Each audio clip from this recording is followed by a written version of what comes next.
साथियों, मैं हूं जितेश कुमार। आज हम बात करने वाले हैं कि अभी विश्व के अंदर जो परिपेक्ष बना हुआ है, उस परिपेक्ष के अंदर एक बहुत ही जो हमारे देश के सबसे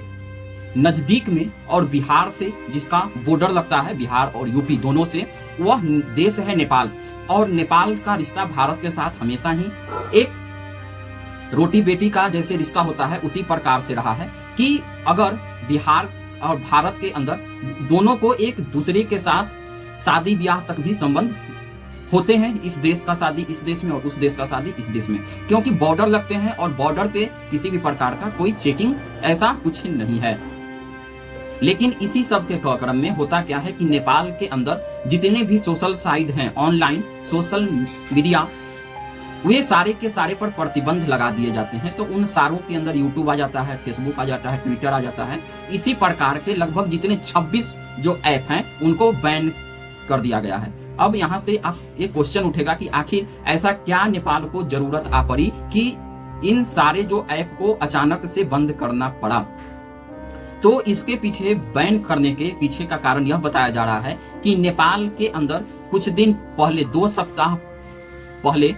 नेपाल के जो सुप्रीम कोर्ट है उन्होंने गवर्नमेंट को आदेश दिया कि जितने भी ऑनलाइन प्लेटफॉर्म हैं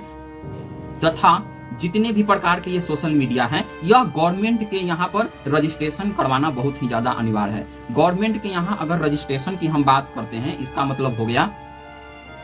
कि जो भी प्लेटफॉर्म है यह गवर्नमेंट को कंफर्म हो जाती है कि ये इसके द्वारा रजिस्ट्रेशन हमारे यहाँ है। लेकिन जो भी 26 ऐप जो भी बंद किए गए हैं, वो ये 26 ऐप में से एक भी ऐप जो रजिस्ट्रेशन नहीं किया गया था। और ऐसा नहीं है कि यह अचानक हो गया, ऑलरेडी 3 बार टाइम दिया गया था। जो अभी केपी शर्मा ओली हैं, जो अभी प्रधानमंत्री हैं नेपाल के प्रधानमंत्री के द्वारा इस बात को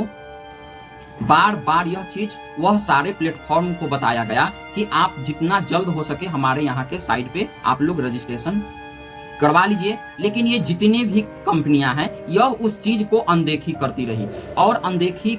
करते करते उन लोगों ने सोचा कि इस तरह से तो कुछ होगा ही नहीं, क्योंकि ये लोगों को अभी जितने भी ये ऑनलाइन प्लेटफॉर्म हैं, जैसे अमेरिका के जो मुख्य रूप से कंपनी है जैसे यूट्यूब, गूगल, एक्स और साथ में साथ इंस्टाग्राम, ये लोग बिल्कुल भी उस चीज पे ध्यान नहीं दिए। ऑलरेडी 3 सप्ताह, मतलब कि 2 सप्ताह इन लोगों का गुजर चुका है। गवर्नमेंट जो अंतिम डेट 28 जो अगस्त था वह दिया था कि आप लोग अगले 7 दिन जो आने वाले हैं, अगले 7 दिन आने वालों में 28 अगस्त से आप सभी लोग जल्द से जल्द इसको रजिस्ट्रेशन करवा लीजिए, नहीं तो हम अपने यहाँ पे बैन कर देंगे।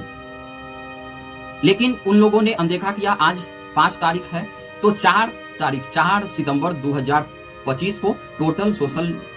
मीडिया जितने भी प्लेटफॉर्म हैं उनको पूरी तरीका से बंद कर दिया गया है। इसके पीछे अगर कारण देखें तो का कारण स्पष्ट है कि वहां पर ये सारे जो प्लेटफॉर्म थे गवर्नमेंट के ऑर्डर को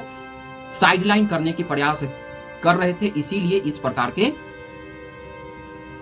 सारे के सारे डिसीजन लिए गए हैं। अब इससे जरा बात कर लेते हैं कि क्या क्या प्रभाव पड़ सकता है नेपाल के अंदर। देखिए, नेपाल चाहे किसी भी जो देश है, जो सोशल मीडिया प्लेटफॉर्म है, आजकल के एक मोड ऑफ कम्युनिकेशन के रूप में यह बहुत ही अच्छे प्लेटफॉर्म हैं जो कि पूरे विश्व को एक जगह जोड़े हुए रखते हैं। लेकिन इसके पीछे अगर ये सारे जो गवर्नमेंट हैं, तो गवर्नमेंट क्या करती है कि जो ऑनलाइन प्लेटफॉर्म है,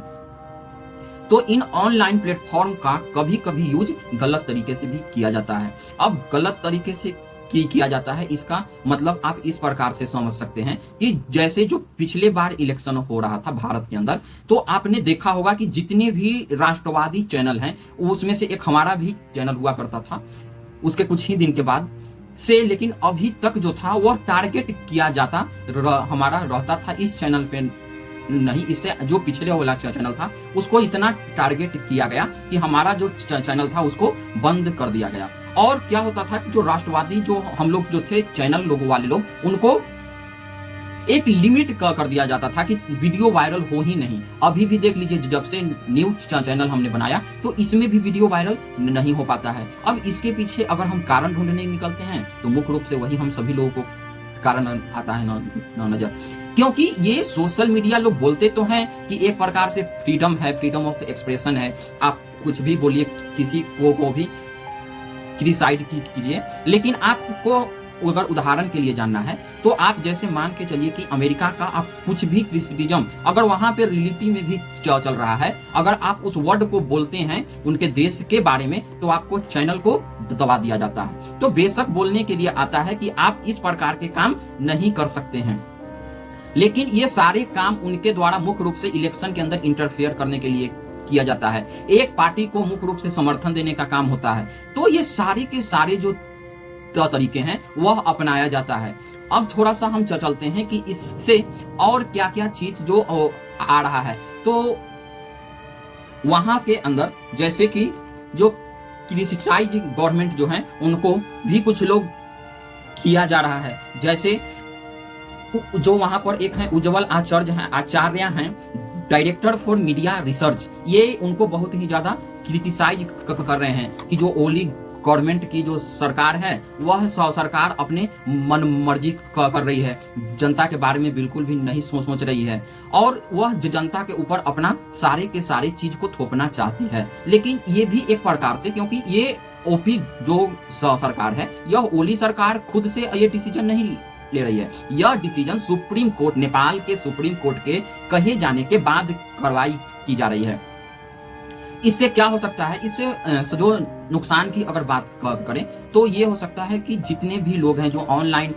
काम करते हैं, तो जो मीडिया सेंटर है या एक दूसरे को जो कम्युनिकेट करते हैं, उनके लिए अब ज्यादा से ज्यादा समस्या उत्पन्न हो सकती है। लेकिन इन सारे चीजों को हम देखकर आज इस बात को समझ सकते हैं कि यह एक गवर्नमेंट के द्वारा लिया गया मुख्य रूप से डिसीजन है, और इस डिसीजन जो वहां के सरकार है उनको इस प्रकार के डिसीजन लेने का पूरा अधिकार है और हक है। अब ये क्या बताया जा रहा है, बताया जा रहा है कि यह परमानेंट बंद तो हुआ नहीं है, यह बंद होने का मुख्य रूप से है कारण कि आप रजिस्ट्रेशन करवा लीजिए और उसके बाद आप पुनः अपना फिर से ये सारे जो साइट हैं यह उपलब्ध हो जाएंगे या फिर से चलने लगेंगे। अब थोड़ा आगे से अगर हम लोग समझने की प्रयास करते हैं तो क्या यह पहली बार हो रहा है नेपाल के अंदर जो कि सोशल मीडिया है वह बैन किया जा रहा है। तो ऐसी वहां पर इस प्रकार के कार्य पहले भी किया जाता रहा है। जैसे कि आप उदाहरण के लिए समझ सकते हैं कि मार्च 2023 के अंदर एक जो नवंबर 2023 में जो टिकटॉक था उसको वह बंद कर दिया गया था नेपाल के अंदर। उस समय वहां के प्रधानमंत्री पुष्प दहल कमल जी थे और उनके आदेश पर ही बैन किया गया था। लगभग पुनः जब वहां के लोगों ने ज्यादा विरोध प्रदर्शन करने लगे और गवर्नमेंट के ऊपर ज्यादा से ज्यादा जब प्रेशर आई, तो वहां के गवर्नमेंट जब चेंज हो जाती है तो अगस्त 2024 में उसको फिर से रीओपन कर दिया जाता है।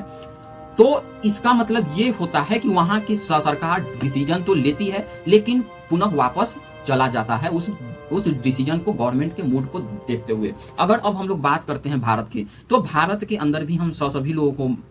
मालूम है कि जब गवर्नमेंट आई थी और हमारे यहाँ पर चीन के साथ जो गलवान घाटी का जब इशू हुआ, तो उस गलवान घाटी इशू के बाद जितने भी प्रकार के लगभग 100 प्रकार के चाइनीज ऐप्स को पूरी तरीका से भारत के अंदर उसको प्रतिबंधित कर दिया गया था, बैन कर दिया गया था। क्योंकि यहाँ पर गवर्नमेंट मजबूत है, यहाँ पर लोकतांत्रिक व्यवस्था पूरी तरीका से चलते रहती है और भारत के लोग ये सब मामले में अपने देश के मामले में, देश से प्यार करने वाले में राष्ट्रवादियों के तौर पे बहुत ही ज्यादा महत्व अपने देश को रखते हैं। इसलिए गवर्नमेंट अभी तक 2025 आने वाली है, अब हमारे रिश्ते धीरे थोड़े चाइना के साथ सुधरना स्टार्ट हुए हैं, तो हो सकता है कि आगे चल के स्टार्ट हो जाए, लेकिन अभी तक इस प्रकार का कोई संदेश नहीं आया है। आप इस पे क्या कहना चाहते हैं, आप हमें कमेंट के माध्यम से जरूर बताइए। हम आप सभी लोगों से अनुरोध करना चाहते हैं कि अभी हमारा चैनल न्यू है, आप सभी लोग ज्यादा से ज्यादा इसको सब्सक्राइब कीजिए, लाइक कीजिए और शेयर कीजिए। हम अगले वीडियो में मिलेंगे, जब तक जय हिंद जय भारत।